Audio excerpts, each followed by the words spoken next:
Hey everybody, Rachel here with Givebutter. Thanks for joining for another inspiring success story. Today we are featuring Teachers Treasures.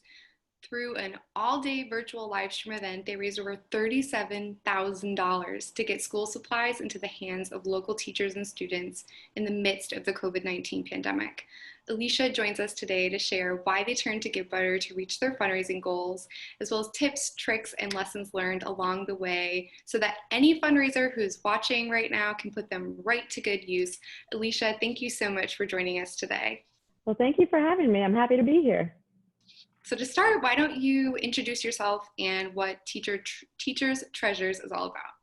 Yeah, that's a hard one. We always hear that all the time. Teachers Treasures. It's a hard one to say, but I'm Alicia Van Rensburg. I do the development for Teachers Treasures. We're a small nonprofit in Indianapolis, but we serve over 6,000 teachers and over 270 schools in Marion County there. And those schools are all high needs schools at 6% pre-reduced lunch or higher. So it's the kids that are showing up to school without a backpack, without, you know, how teachers ask for tissues and they're not able to provide that. And often the teachers have to fill that gap and take on that financial burden. So we are an actual physical store, and we also have a mobile program where we drive around and drop off school supplies to all those schools, and the teachers can come to our store and shop for free. Very cool. Incredibly important work. Givebutter is so proud to support you all in. So recently, like I said, you had a very successful live stream event. Let's just jump right in. What was your fundraising strategy for this virtual event? Right. Well, like every other nonprofit, I'm sure this hit us like a ton of bricks, and we were starting to run around figuring out how we can fill those fundraising gaps that we were going to meet with COVID. So our back to school campaign is normally not very fundraising focused, very heavy on product supply focused. So what you'll probably see today is our Gr8 Paper Push, which we worked with a lot of corporate partners. And in previous years, we raised maybe $4,000, and that's from checks from companies that do a supply drive with their employees. This year, since we aren't wanting to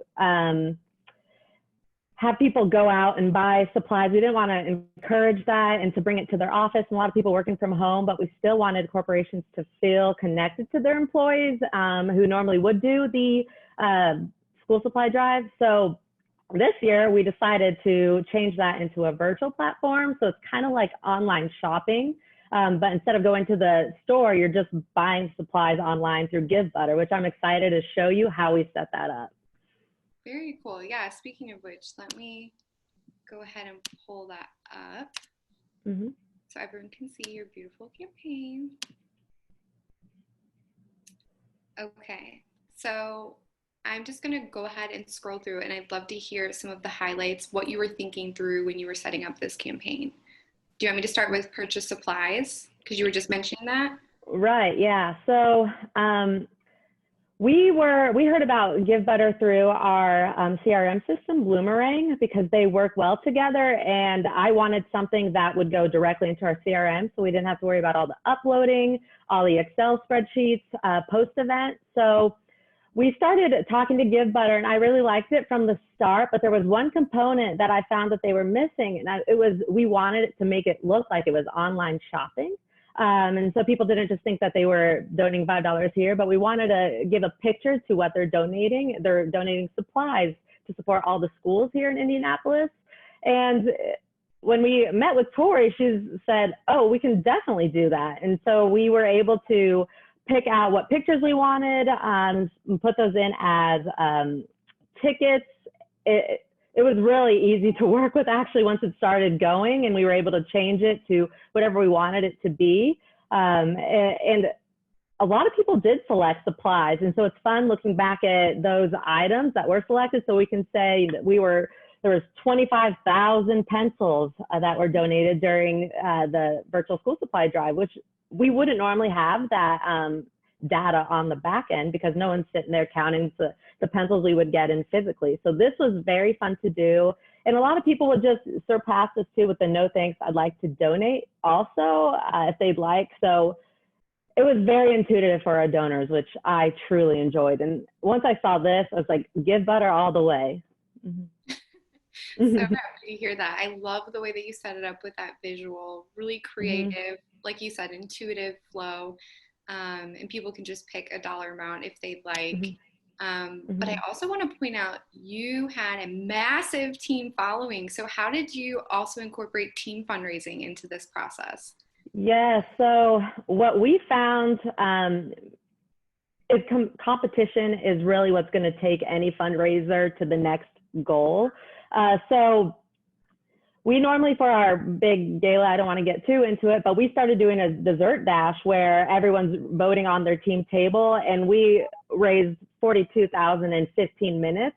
And so we kind of wanted to use this as the same way, because we found that that's a big driver for a lot of fundraisers. So what the Gr8 Paper Push is normally, it's a bunch of corporations that want to do a back to school drive with all their employees in the office. So we reached out to those same people that have done it prior years, and we asked, would you be willing to sit down with us virtually, and I can show you a platform where you can take your in-person supply drive virtually, and you can have all your employees sign up, you can see who's doing what, you can share it with them, and you can do a little competition. So if HR department raises more than finance, they can do like a little maybe a Hawaiian shirt Friday virtual or something along those lines as a reward for their employees.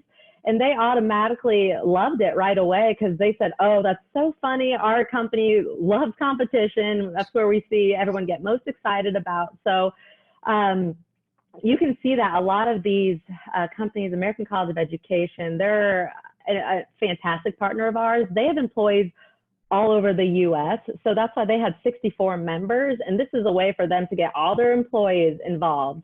And then they actually matched their employees' gift at $5,000. So their employees were fantastic in their philanthropy, and they got to that $5,000 and they automatically got the match. So clearly they slotted their position at number one pretty easily and pretty quickly. But we did want to do that team leaderboard component, so you can see which company is doing better. Now we have some insurance companies here, and you know how insurance is with how many companies and how competitive it can get. So we really just built it, got people signed up for their teams, and from there it just spread like wildfire. So there's not a lot of handholding you have to do once the event is happening, maybe in the beginning, but Givebutter was so easy in the sense where I can just say, follow this link, and then Givebutter will take you through your page tutorial, and I won't have to tell you to go to the share button, and then this is where you share it to your Facebook page or to your company page. And Givebutter goes through 1, 2, and 3 steps, and then they know their page. So I really liked everything that you did in that sense as a team member fundraising. Brilliant. So happy to hear that your corporate partners found it really easy to use. Step 1, 2, 3, that's really important working with our corporate partners, that we make it in 3 steps easy for them to do. And it looks like they had a lot of fun creating a sense of competition. Another part of your fundraiser that we thought was amazing was that you also utilized having an all day long live stream. So that's really unique. What made you choose that format? Yes, so we still are big partners with Wish TV, and we do the event with them. And so they do a whole day on TV, Gr8 Paper Push, where they're driving to the companies that pay for a sponsorship to do the school supply drive. They would go with their camera crew, socially distanced, and do an interview so they can talk about their company, what they do, why they want to support teachers. And so we were getting all those live. So we were recording that too, and we were uploading it. So we wanted to follow along with the same premise they had, where it was all day. It was a big fundraiser, kind of like a call-a-thon, but that's not the term to use for it.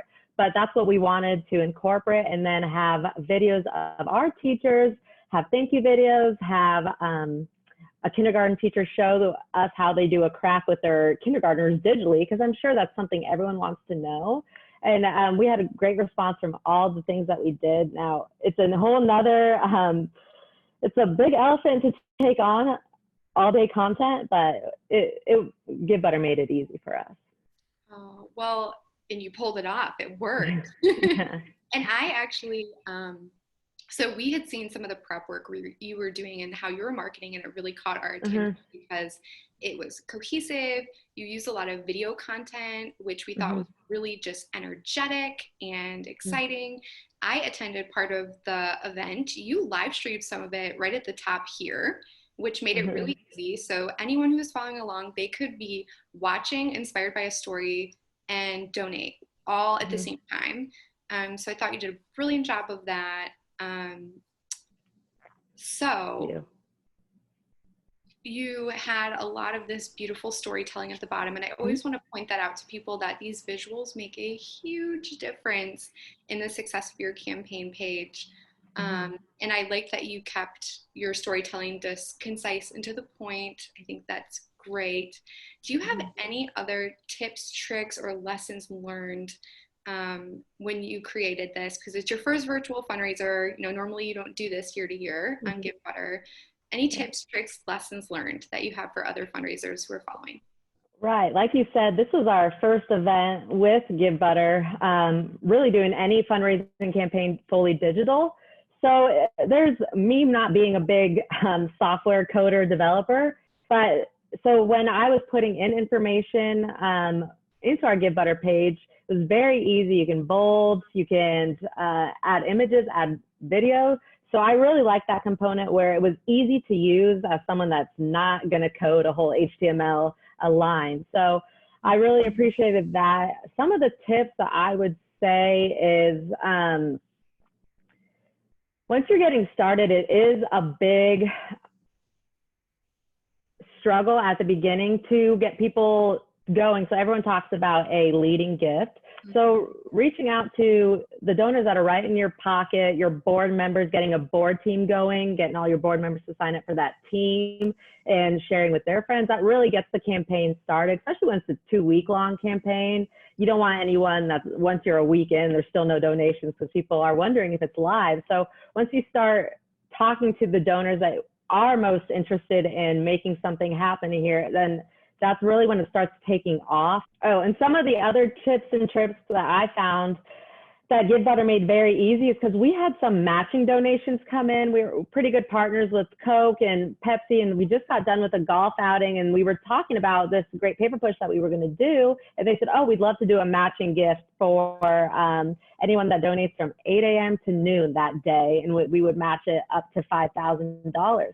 Fantastic. So when we were doing the live video component, that's when we would cut to me in our physical store live with our executive director, and she would just be a video recording me on Facebook Live, and I would say, all right, we're 10 minutes away from our 12 o'clock cutoff for the match, and just watching the donations roll in and being able to say, wow, thank you, Sally Luger, for the $50 you just gave crayons to a whole classroom, or however we set that up. And it was fantastic because when we were probably at like 4,920 or something so close. And I had someone, one of our interns, I just had her put in the transaction on the back end because we were getting some physical checks too. And I was like, well, just use one of those checks and put it in on the back end. So we were able to meet that match, and everyone could see that also. So it's not ideal that you have to put in